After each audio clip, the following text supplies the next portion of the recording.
So this is Anna, the newest hero for Overwatch, and she's a sniper, and she's also a support. Those are two circles in the Venn diagram you wouldn't ever expect to really come together. At least not like in the scout kind of support, in an actual healing and buffing kind of support. So this is a really weird thing, and you can't just say, oh, she heals her teammates. It's not like that. So there's such a fine duality in her kit that really makes her incredibly unique. I think this is one of the most unique characters I've ever played in any game ever, not just in a first person shooter or a MOBA, just anything. So it's kind of hard to explain. So let me start with the basics, her abilities, right? So her auto attacking, or whatever, her primary fire, that's the word for it, is to aim in on the scope and then fire at either a teammate or an enemy.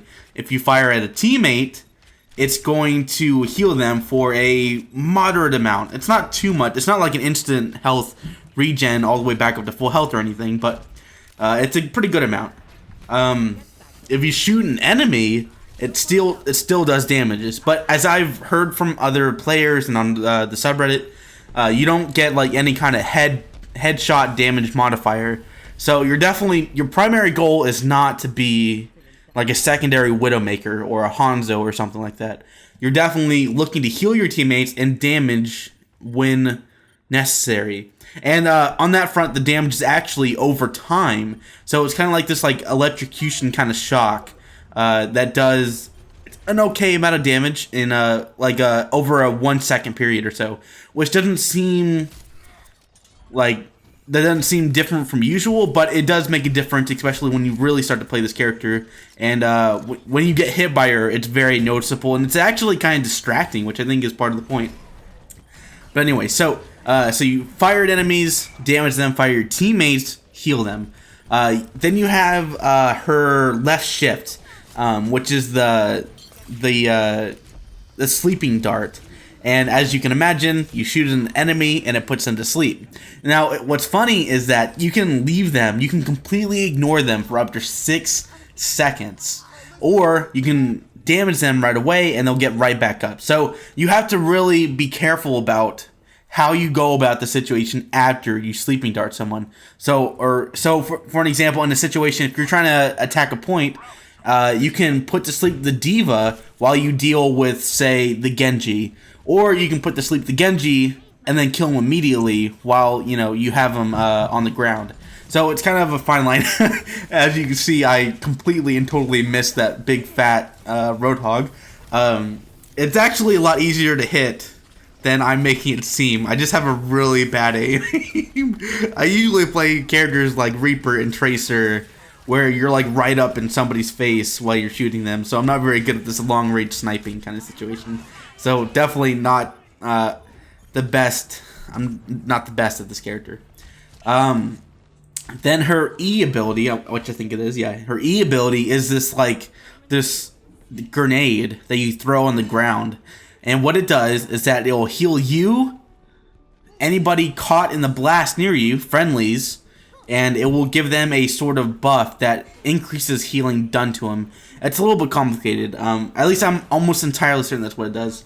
And to signify this, whoever has been hit by this grenade will have a yellow bar kind of around their health bar. Like in a very hectic team fight, you would throw it at the ground at your feet and then start rapidly trying to hit your teammates so they'll get increased healing. But the cool thing, or what I think is the cool thing, is that if you throw it at an enemy, and keep in mind this is a very dual-natured character, if you throw it at an enemy, it will stop their healing for a short amount of time.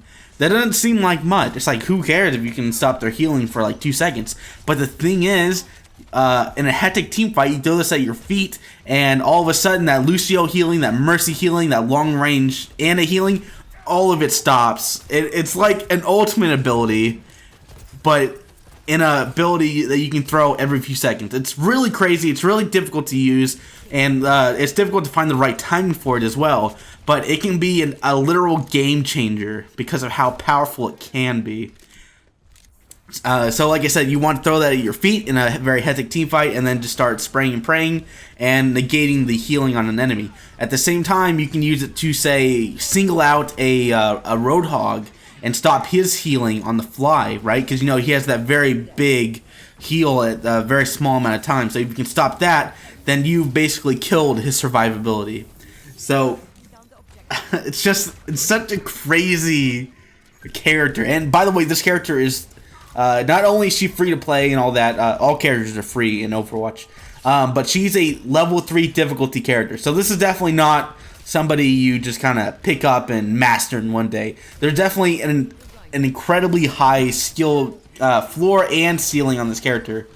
And that's why I think I love this character so much. I'm not much of a sniper, I'm not much of a support, but Ana makes me want to do both of those things. I'm super excited to see both my own play and what I can do with this character to get better, you know, at actually aiming at people. And at the same time, I want to see what kind of waves she'll make in competitive play. So you can see there, I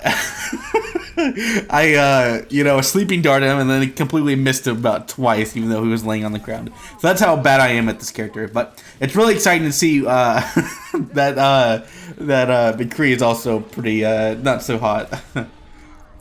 But it's really exciting. Like I had the match the other day, and I hate myself for not recording it, but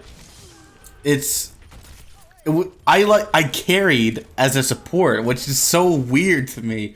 I've played Mercy, and I've played Lucio, and I've done really well, but I've never done so well as I have on oh yeah, her ultimate. I completely forgot about her ultimate.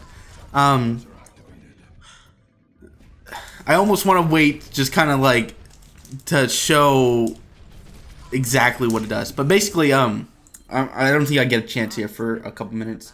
Well, actually, this match is pretty much over. Granted, it's not the best match to showcase, but I think it's a good match to kind of demonstrate all of her abilities, pretty much, except for her nano boost, because I'm dumb. So you can see there, I'm kind of healing. But her ult, so her ult is a nano boost, right? Oh, there we go. I nano boosted that Reaper. No, he got stunned. Go, Reaper, go. So, no. Oh, Sleeping Dart didn't do anything, though. Or didn't do much. But anyway, so that, I've only got a minute here. So, the nano boost tool, you fired at an enemy, a friendly, and it's pretty much an auto aim, so you don't have to worry about any of that. You press Q, it instantly hits a teammate, and they go on a rampage with increased healing, no, not increased healing, damage reduction, increased damage, and increased movement speed. So it's crazy. You definitely want to, you know, try and rush an objective for that. Well, anyway, that's Ana, the battle sniper, or battle grandma. She's amazing. Make sure to check her out in Overwatch, and thanks for watching.